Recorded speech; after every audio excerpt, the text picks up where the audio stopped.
In today's episode with Dr. Michael Alexander, Chancellor of the University of Wisconsin at Green Bay, we're going to be discovering some of the nuggets that have fueled his success. Ironically, they're the same nuggets that can fuel your success as well. At Initiative One, we're igniting a leadership revolution by helping organizations eliminate the drama, improve decision-making, and win as a team. Join Dr. Fred Johnson on the Leadership Initiative podcast as we uncover insights to maximize your impact and transform your life. Hello, everyone. I'm Dr. Fred Johnson. I am the founder of Initiative One. I want to welcome you to the Leadership Initiative. Today, it is my honor and pleasure to have our guest, Dr. Michael Alexander. Michael, or Mike as he is affectionately referred to throughout our community here in Green Bay, is the Chancellor at the University of Wisconsin at Green Bay. He was appointed in 2020 as the 7th Chancellor of the University of Wisconsin Green Bay, the Phoenix. His previous roles, prior to assuming the Chancellor role, he was the Provost and Vice Chancellor of Academic Affairs at UWGB. And I'm going to be really interested in exploring this pivot. Prior to that, he was the director of the School of Music at the University of Northern Colorado. He's been the interim director of the School of Music and music director of the Georgia Symphony Orchestra. And so he has a legacy at UWGB as incredible achievements that are going against the grain of what is trending across higher education. Let me tell you some of those. He has overseen a 25% enrollment growth, and UWGB is the fastest growing campus in the entire UW system.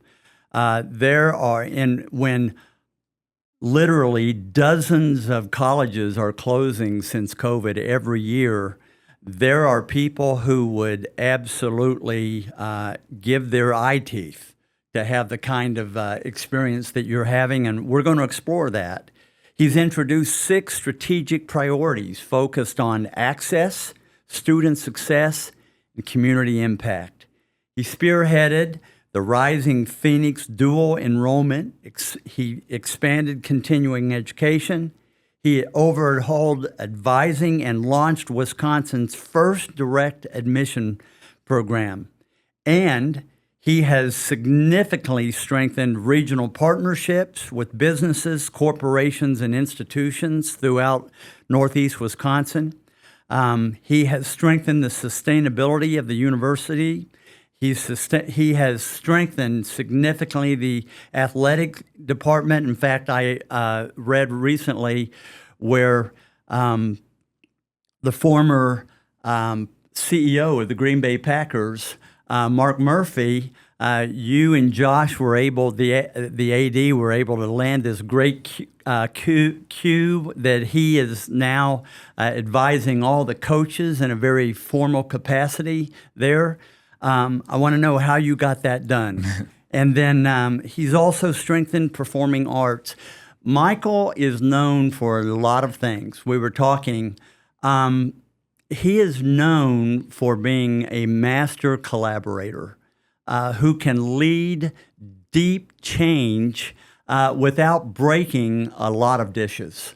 In order to lead change in the academic environment of higher education, you really have to know the art of leading change. Michael has mastered that, and we're going to be talking about that through our discussion here.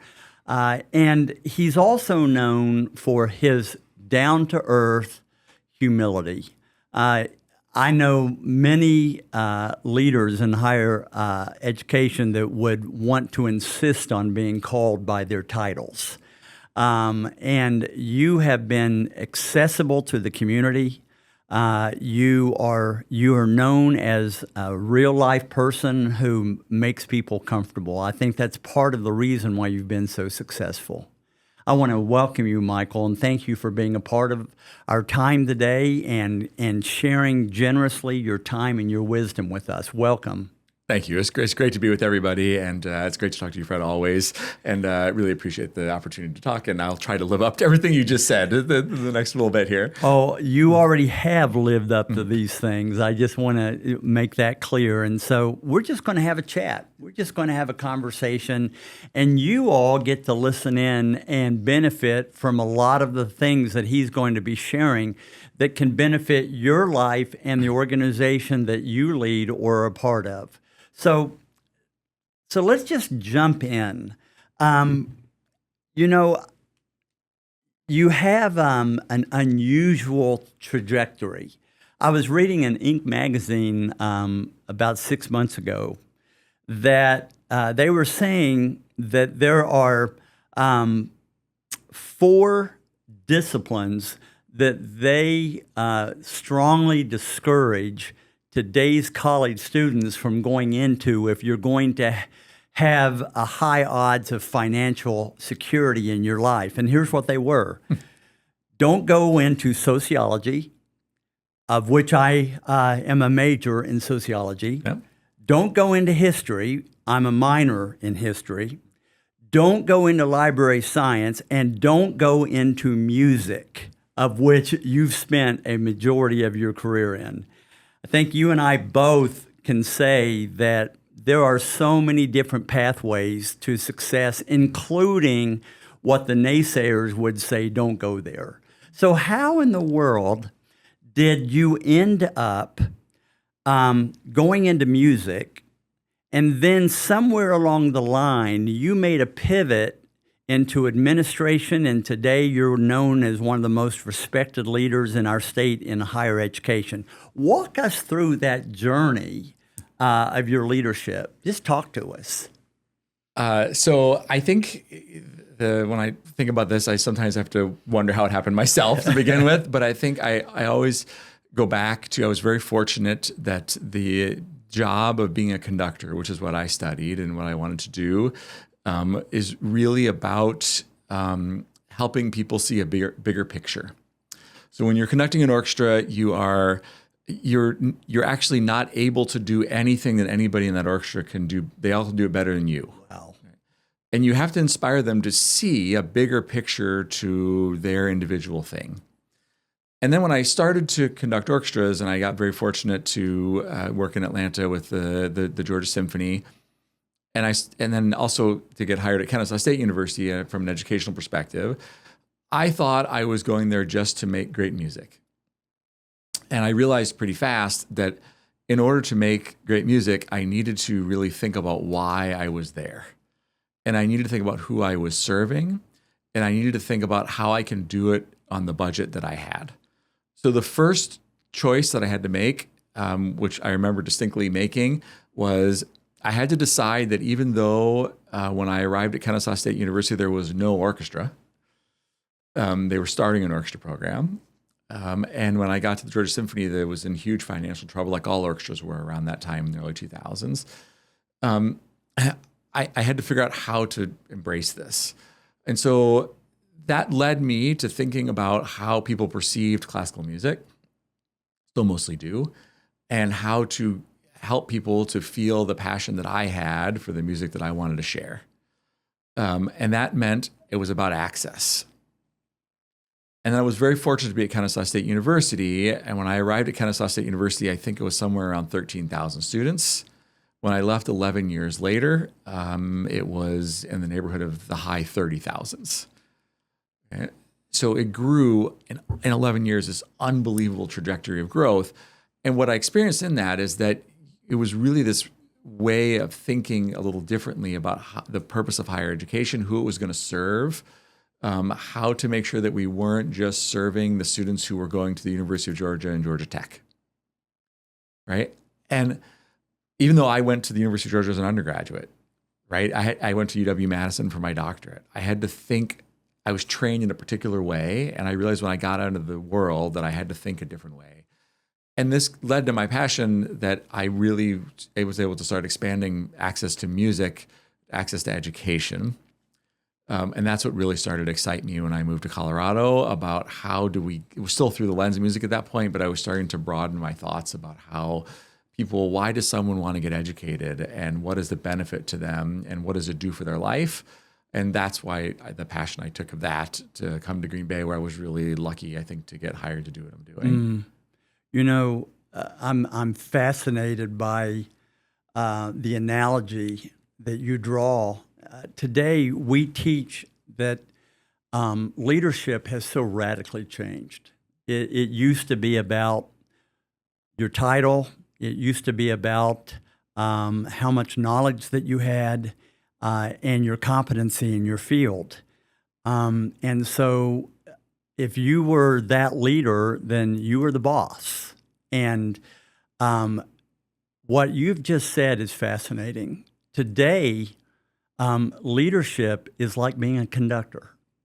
It is working with, the old mantra was, the only way you can lead an organization, whether it's a small business, a major academic institution, and all in between, is that you have to know all of the technical aspects of that. And yet, what you just said was everybody that you led, they all had more specialized knowledge than you.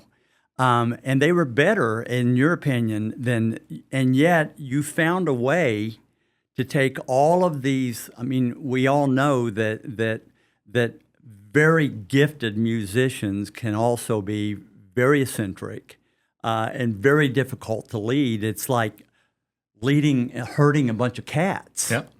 And you've got to let go of your ego to lead like that. What's your response? So I actually, what you're saying is, yeah, I mean, I think someone said to me once, which is really brilliant, and again, it changed how I thought about conducting, is as a conductor, you actually make no sound, right? And it's the same thing leading a university.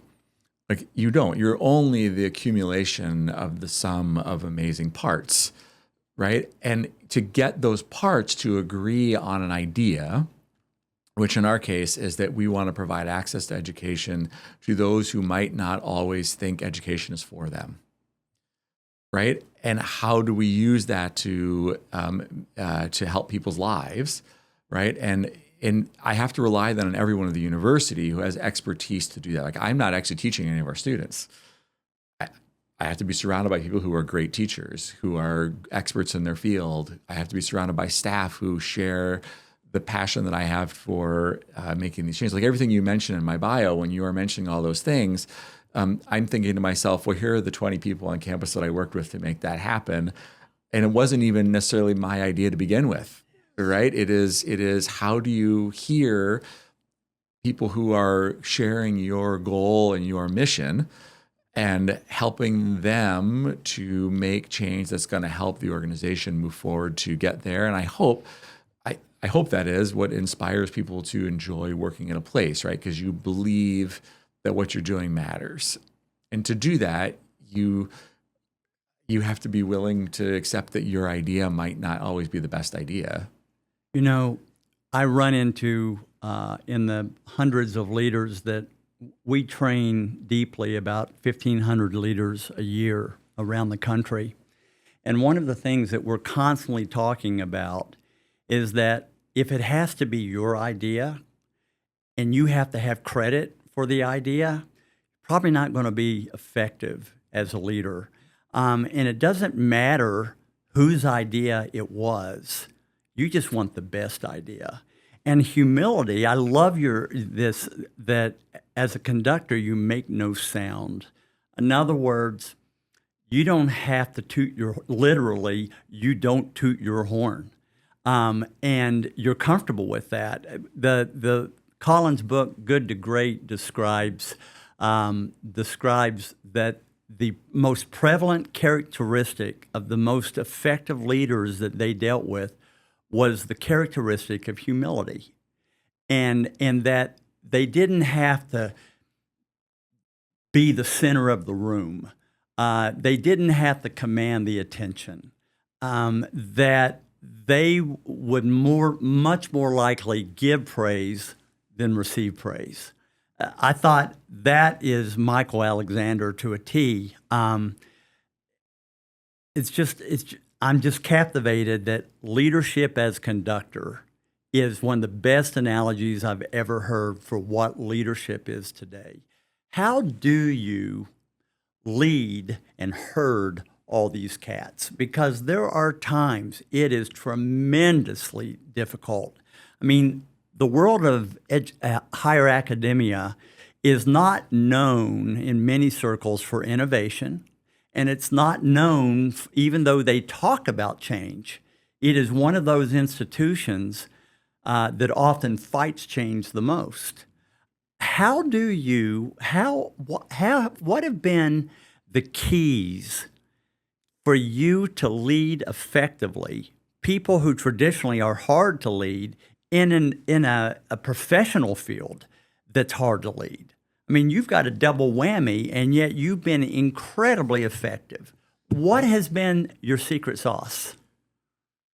This is a really great question. I think there's a couple things I could think of right off the top of my head that I would say. One is you absolutely have to love the people you work with, even when they disagree with you.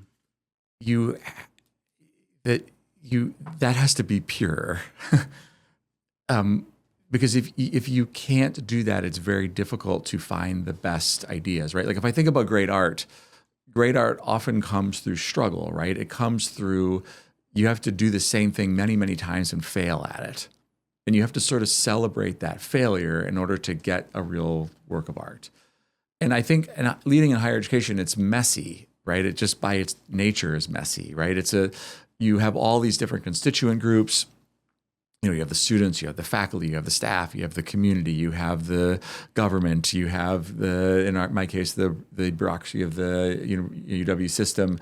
You have all these things that you're trying to balance in any decision that you're making. But if you go back to who you're working for and what you're trying to achieve and try to invite people to come with you, I think people often will, they may not go right away, but you have to find a way for each person individually to see their opportunity to work in that space. So in other words, what I'm trying to say is I have to accept that whatever decision I make, it's going to work differently for the chemistry department than it is for the psychology department, different for engineering than it is for social work, different for education than it is for nursing. Right? And I got to find out how to make decisions that are about the why we're trying to do something so that each of those areas can figure out how they can do what they can do to fit into that why. Right? And it's going to be different for every one of those groups. So you're talking about people who are used to getting their way. They tend to be highly educated, fluent communicators who can think on their feet, and they can come up with dozens of ideas why their view is right. What has allowed you to have people with opposing views, that when you make a decision, the first thought is, well, we're being taken advantage of. That department is profiting from it, and we're being harmed. What do you do to get them through that initial default resistance and help them to begin to look at, well, this is how this benefits me? Yeah, so first of all, for sure, patience. So I think there's a reason why higher education has not changed quickly. I think some of it is a really good reason because good teaching is good teaching. So one of the things I will just say, maybe just to sort of answer your question is, and I'll get to the exact question you asked just a second, but I think, when we went through COVID, one of the things I noticed is the same teachers pre-COVID who were excelling when we had to all switch all of a sudden to this new way of teaching, right? In a lot of cases, the same teachers excelled during COVID, and they're still the same ones that excel after COVID. They're great teachers, right? And so you have to find ways, in my opinion, you can't, as you know, and anyone on this probably listening to this would know, no matter, let's say you're leading 5 people, it doesn't matter if you're leading 5 or in my case 1,000. Like you're still going to get 5 opinions. Yeah. And you have to honor that each one of those opinions is coming from their own source of truth. And you have to honor that, and you have to take time to listen to it. And you have to be willing, like we go back earlier to what we said, to accept that what you've proposed to them might not be phrased right.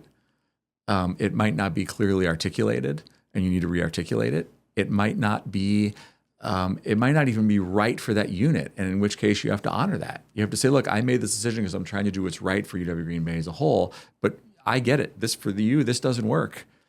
And we're going to have to sort out what does work for you to help make this go forward. That, ironically, the only answer I give you to that is that it just takes time. Yeah. So to answer your question, I like to move really fast. I think the University of Wisconsin-Green Bay would probably smile when I say that. I go at a clip, but I am also always conscious it doesn't do me any good to run to the top of the mountain and realize that everybody who I'm working for, and I say that way on purpose, right? Everybody that I'm working for is still at the bottom of the mountain. Then I've not done my job. Yeah. So I have to wait and move at the pace that I can move, so that I could bring everybody along, or as many people as possible. So in the real world that we live in, there are times that no matter what you do, there are going to be people who do not accept your decision. Yep.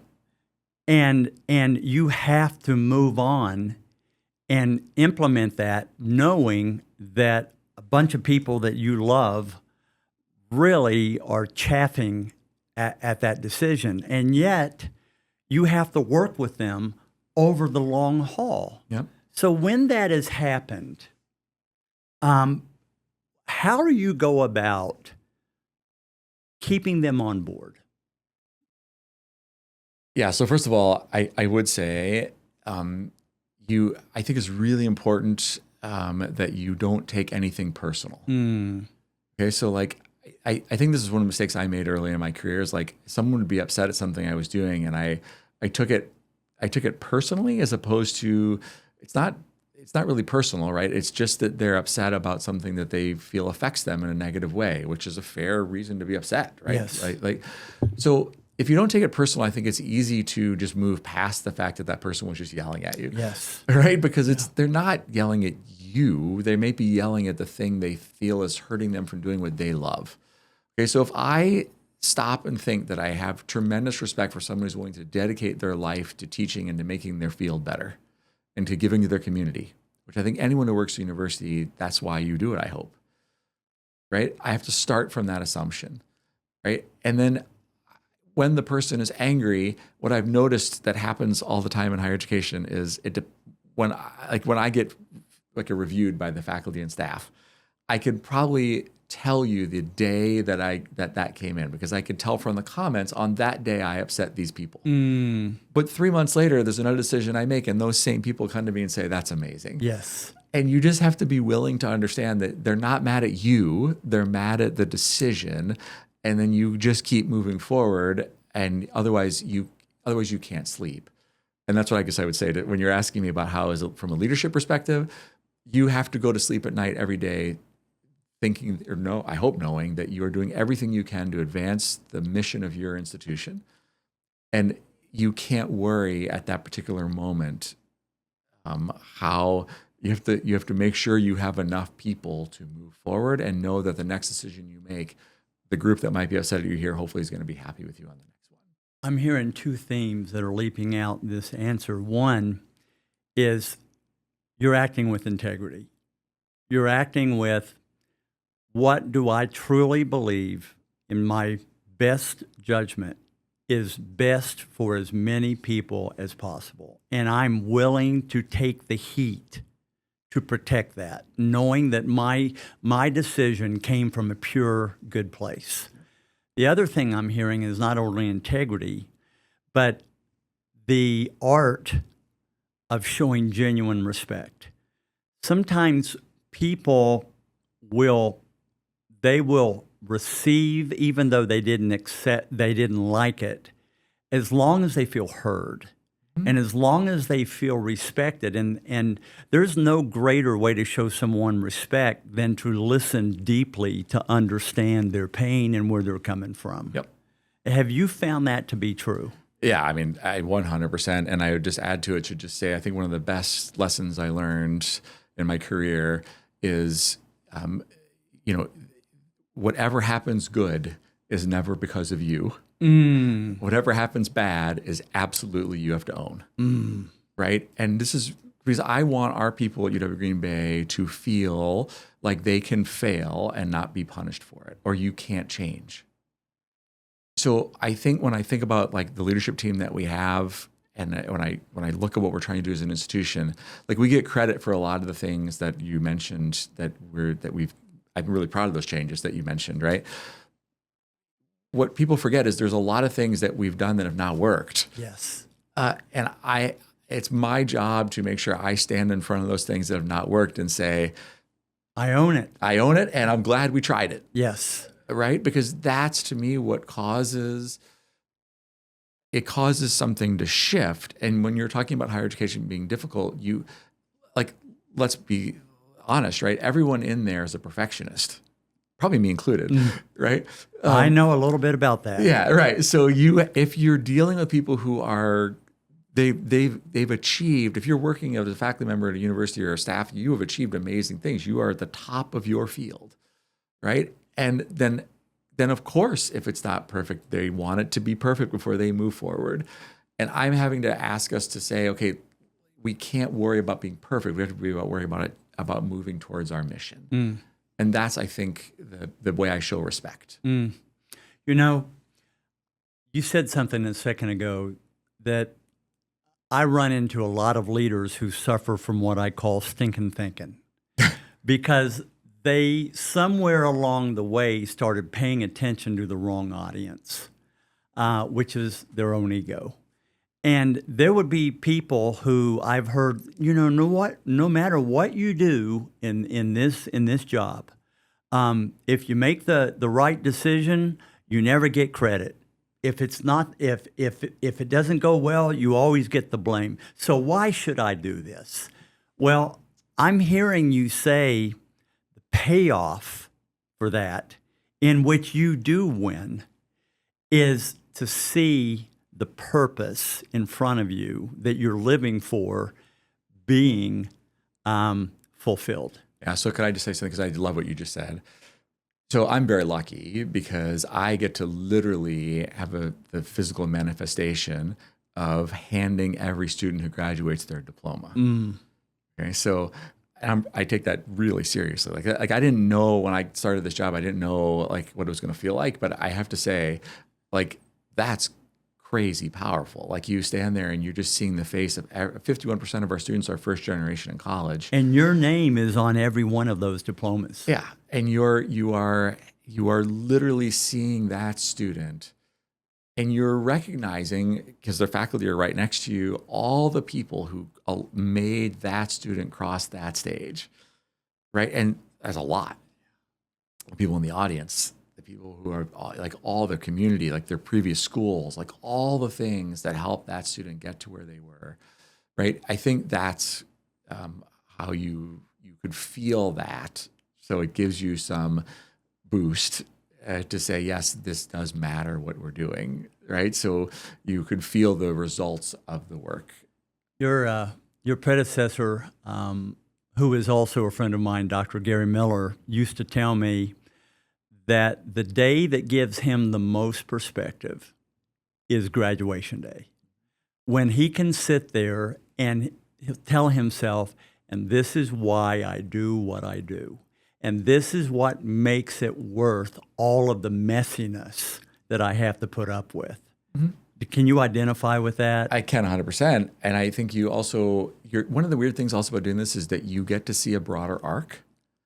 So one of the other joys that I get is that, you're always looking at the world mostly at the 50,000 foot level. And you're seeing the accumulation of the work that's occurring at the university and advancing as a result. The person who's on the ground actually doing that work, I want them to feel that same connection, right? That, hey, I did this thing that was my part in that wheel, right? That's causing progress to occur. And I think that's what Chancellor Miller was saying, right? In essence, like that there is yes, you do have those moments where you can look at this and go, wow, I could look back and see where this was 2 years ago and see where it is now. Again, you're not doing the work to make that happen. Hopefully, you're enabling other people to do that work to get it to where it is. You know, people say, well, all you all do is give out a diploma, and that's such a small way to look at this. You're in the business of ramping up the odds that someone can have the life that they want to live, that they can take their power back and not be a prisoner to all of the people around them who all their lives have said, you'll never do it, you can't do it, you won't do it. You're one of those conductors who changes the voice of possibility into these people. Yeah, I mean, I think, I hope, right? And I think one of the things that I like to tell our students all the time is that diploma actually doesn't mean anything. It's what you do with, like you're saying, you have a responsibility that comes with that diploma, which I think is to try to do good in the world and make your communities better and serve your field. And the byproduct of this, right, of course, is that it if you look in the aggregate, it causes social mobility. It helps people's families. And I always think this is important because I think particularly the conversations happening in higher education today, like to me, one of the mistakes we've made in higher education is that we have defined higher education by the diploma. Like the only reason you go to college is to get that degree. We at UWGB are saying quite the opposite. We are saying, well, what if you just came and took 2 classes and you did it when you're 45? Like, you're still benefiting from higher education. Like, how do we take the narrative around higher education and flip it and say that how can UW-Green be of value to every single person in Northeast Wisconsin, not just 18-year-olds who are going to live in a dorm and go to college? You know, we're Initiative One is a research-based institution, and we have found that the average leader in America, from a scale of 0 to 10, has a self-belief level of 2.7, which means I hope people don't figure out how scared I am or how overwhelmed or over my head that I feel, but fake it till you make it or whatever.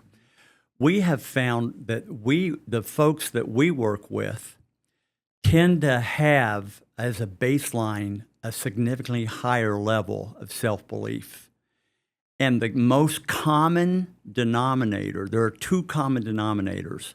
What was the family system that they came from? And second, how much have they been exposed to education? And because education, even if you don't get a degree, education changes the way you think. What we teach is if you change the way you think, you'll change the behavior and the choices that you'll make. When you change your behavior and your choices, you change your outcome. You are in the changing the outcome world for people who, without changing the way they think, couldn't have scaled the mountain that they're eventually going to scale. Yeah, I think I like what you're saying. I would just add that, and this may be sort of counter to what you're saying, but I will say this in a way. Like, I think that that people can do what we do in higher ed on their own. Like, it happens, right? So it's not impossible. Like, it's not just higher ed that does this, right? But I completely agree with what you're saying. There are all these various things that come together, like your family situation, the support you feel, all these things that collaborate that combine in a person's life to give them, I think, confidence, right? Because you then, and to me, confidence is 2 things. One is that you're willing to try something that you might fail at.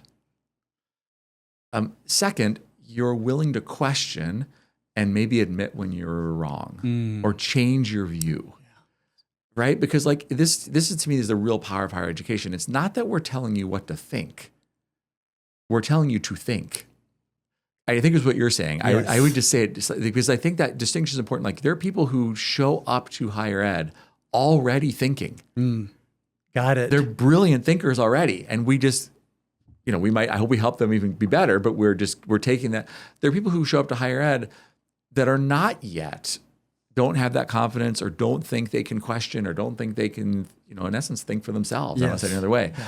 And I think we also give them that power, which is a really big power, right? Not to tell you what to think, but just here are the tools to question and how do you search for the truth, right? And that's in your truth, right? Like that is really important that we do. It's a fascinating conversation. I'm thinking about right now that somehow you and your colleagues have been able to flip the story that many universities are feeling, even some within the UW system. I mean, you've had sister institutions that have had to close their doors and merge with, for instance, Manitowoc. And you have folks that are desperate to find new students. My son is going to be a freshman next year at Madison. I cannot believe the number of mailings that he receives every day across the country. People desperate to grab the lower amount of students that's emerging today. And yet, you've gone up by 25% in a limited resource environment, talking about a conductor.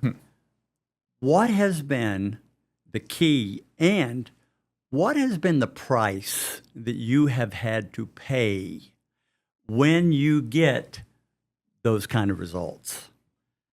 Okay, those are great questions. Okay, so I think that there's two reasons I think that we're growing at primary. There's a bunch, but there's two primary ones. One is that we're willing to identify what a student is differently. Okay, so I would say our enrollment actually is 111,000 because we teach 100,000 people across mostly in the state of Wisconsin, but even beyond, in non-credit work.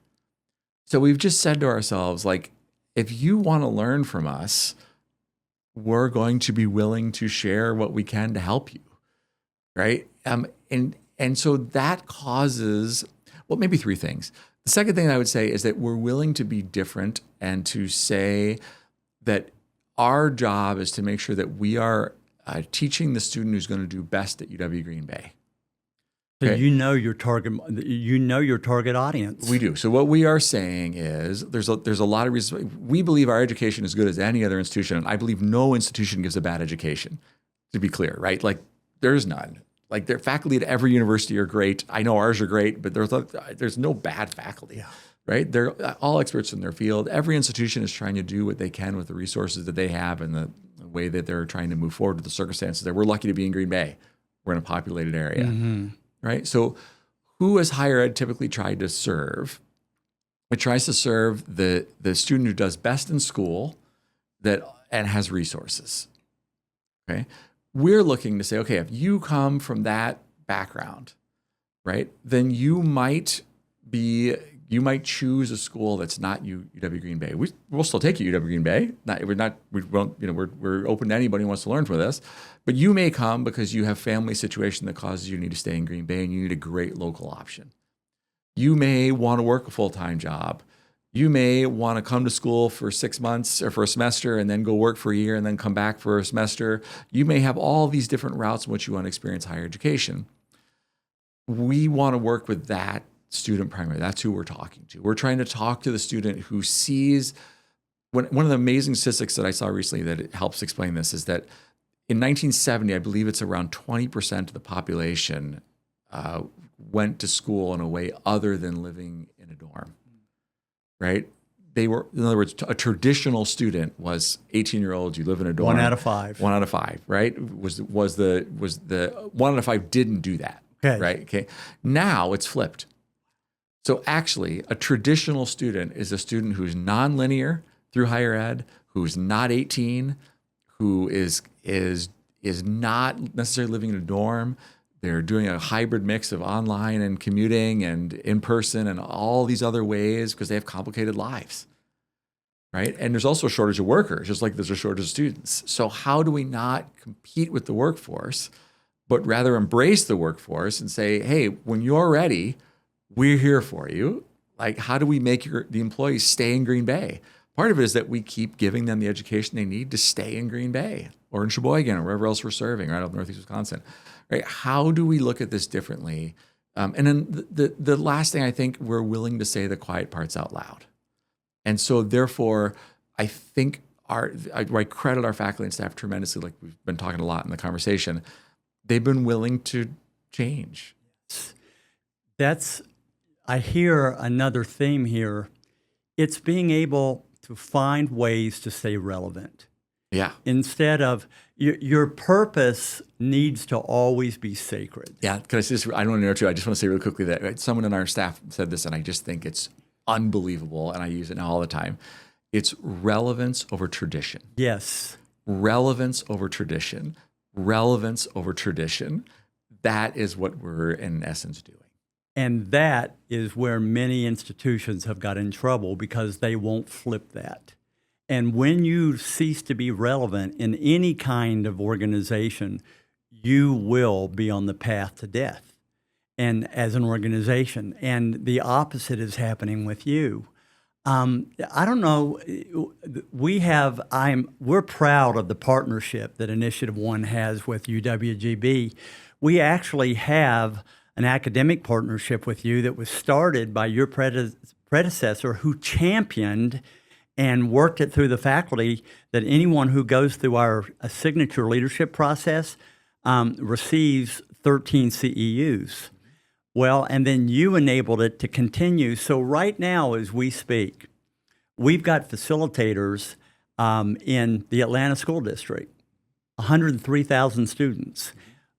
Right now, you are having a part in sowing more seeds to people that you will never meet. We're in the Baltimore School District right now. As we speak, we've got a facilitator today teaching their senior. So it's an example that if you're willing to adapt, it's amazing where your reach as an organization will begin to go. And that is so incredibly fulfilling. Yeah, and I kind of just emphasize one other thing that you said. I think it's really important also that I acknowledge this. Like, everything that's happening at UW Green Bay is an accumulation of work. Yes. Right? So anything that we're doing, it's because there's been 6 chancellors who preceded me and countless faculty and staff who've worked at the university who've caused us to be in this situation. Right? We're seeing good results that are happening right now, and I'm hoping we're being good stewards of the institution with what we're doing. But anything that you do is an accumulation of the work. Like, I just read something really fascinating, even in the planning document for UW Green Bay, that talks about why they wanted a university in Green Bay. And some of this is in like the mid 1960s. And they're talking about because they wanted a university that was different. And again, mid 1960s, talking about that they could benefit from the use of machines that might allow students to be able to learn day and night. That they would be interested in how how education was going to work in the future and all these sort of things. Like, this is in the planning document. And look where you are. Look where it is now. Yeah. Right. And so that is where I'm really proud to work at an institution that started in this pretty radical way. I mean, it started in a really cool way. And there's been stewards that have got it to the point where I'm hopefully building on what they have done to keep moving it forward. My mentor, John Maxwell, has a favorite saying that there is no success without sacrifice. And that if you are knowing success without making a sacrifice, someone before you did sacrifice without gaining the benefits of success. For sure. That's what you're describing. Let's go back to finish that question. What price have you had to pay once you began to see these results? What price have you had to pay? So this is actually I rarely get stumped on a question, I will say, and I love that you're asking this, and I'm not quite too sure how to answer it. I feel, Well, let me help you. okay. Have you had to deal with professional jealousy? Have you had to? I have found that as our market share has gone up in the region, there are folks in my field that love to take pot shots at us. If we can find a way to poke holes, somehow they'll feel better. I mean, do you find that sometimes you have to put up with a lot of pettiness from people out there because of the success that you're having? I mean, yes. I mean, for sure.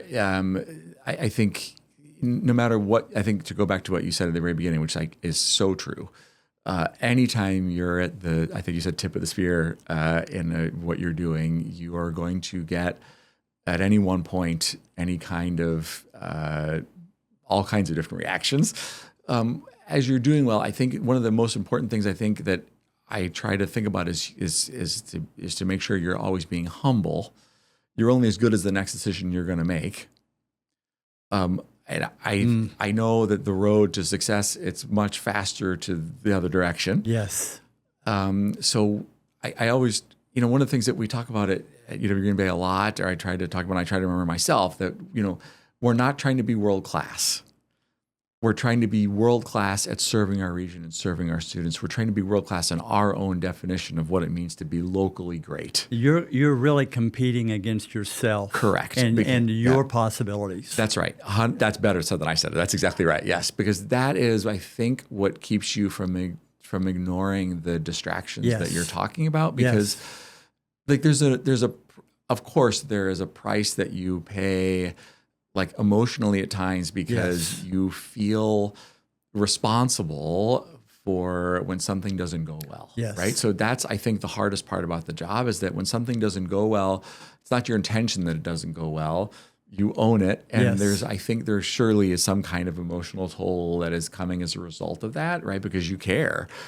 I don't think that's different in most jobs, right? I think you get it, but maybe when you're leading an organization like this, that's in the public view, you might feel it maybe slightly differently, but I don't know. I've not been in the other shoes, right?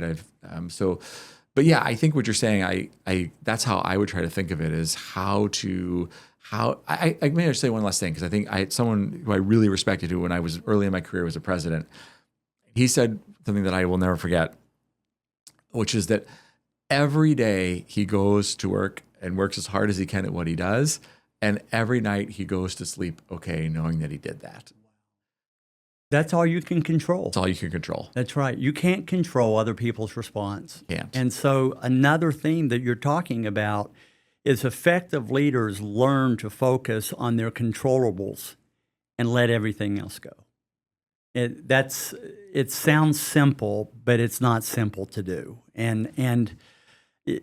I just love this conversation, and you're throwing out bombs of wisdom all over the place. Well, can I say one more thing that you're saying? I don't know if these are all wisdom, but I will say the other thing that I think is really important to respond to what you just said.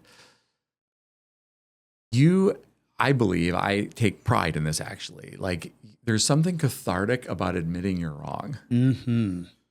And I probably maybe do this too much. I don't know, but I do it because I do feel better. I feel better, like when I'm able to just say it out loud. Hey, I messed that up. Yeah, and it's not a tactic. It's genuine. Well, yeah, because you are able to release I think some of the tension that you feel as a leader sometimes is that you always have to be perfect. You know that you're not. Yes. It's being able to just be like, I'm certainly not. Maybe there's someone who is, but like you just have to accept that when it doesn't go well and say it. And I also think it's not a tactic, right, for sure. But I think it's very important, because if you want to have relationships with people that you work with, they know you're wrong. Yeah. They 100% know you're wrong. And if you try to hide that, you're hurting your ability to have a genuine relationship with people. You have to be able to admit, because whether you admit it or not, they know it. I have found that if you have the humility to admit you're wrong, we've been taught that that's a sign of weakness, so don't do that. Right. The irony is it has the opposite impact. If you're willing to acknowledge that you've been wrong, what you're doing is everyone else is now identifying with you because we've all been wrong. And so now, ironically, what you're doing is saying, I'm one of you. I walk the same hardships that you do. That's vulnerability that allows you to identify. And all in this entire interview, I've seen transparency. I've seen your authenticity, and I certainly have seen your vulnerability. And as a result of that, I believe that's why you're being so effective. As we wrap this up, I'm going to ask one more question. Boy, this has been so fun. If there was one thing that you could say to the audience out here, that there's one thing that I would want you to know about leadership and what you've learned is most important, what would it be? To boil it down to one, I know I'm stealing this, but I think that you have to have a why, right? I know I'm stealing this from Simon Sinek in essence, right? But I think that is so important that you have a reason that is beyond the job, right? In other words, like that you have something. We call it a calling. We call it a purpose. A purpose. I like that. Yeah, that's right. That you are doing this for some reason beyond the fact that you're sitting in the chair. It's bigger than you. Correct. Yes. That to me is that's what I feel has always fueled me. And I think if I had to say something to someone else who was looking at leadership, to find what you're passionate about, then figure out who you're going to lead. There are times, as I've worked with young leaders, that there are times that the only thing that you have to keep going is the power of your purpose. That why gives you fuel when you want to quit. And there's two big themes that have come out that research has shown is a defining link. One, the most high-impact leaders are connected by a compelling purpose. And the second is there is a deep-seated, genuine sense of humility that allows them to be real and to identify with real people. And I think that you exemplify that. What a great conversation this has been, and I'm honored that you were willing to share part of your story with us. And there's going to be a lot of people that are going to be hearing your story, and I hope the entire Green Bay community gets to hear your story. But any last words as we close? Well, I'm going to say thank you, and I think I'm really lucky to be around amazing leaders in Green Bay. Right, this is the other thing that I would say that when you're around great leaders and you hear people talk about leadership and you watch them do what they do, it inspires you, right? And so I'm really lucky to be in a place where it's a really amazing community with a lot of amazing leaders who are really working to make the place a better and better place every day. So it's really an honor to get to talk to you and to be on the podcast, and appreciate the invitation. Thank you, Michael. To be with you. And you inspire thousands of people that you'll never have any idea that you touch. That's what leadership does when it's coming out of purpose and when it's coming out of fueled by humility. I want to say thank you to each of you for joining us for the Initiative One, for the Leadership Initiative with Initiative One. We're honored that you would be willing to give of your time to spend time with us. Feel free to check us out on initiative1.com. Join us at our next think tank. We have close to a couple thousand people every month that are joining that. You can check us out on our website, hit the registration, and get to know us. Our think tanks are our first step in relationship with our leadership community.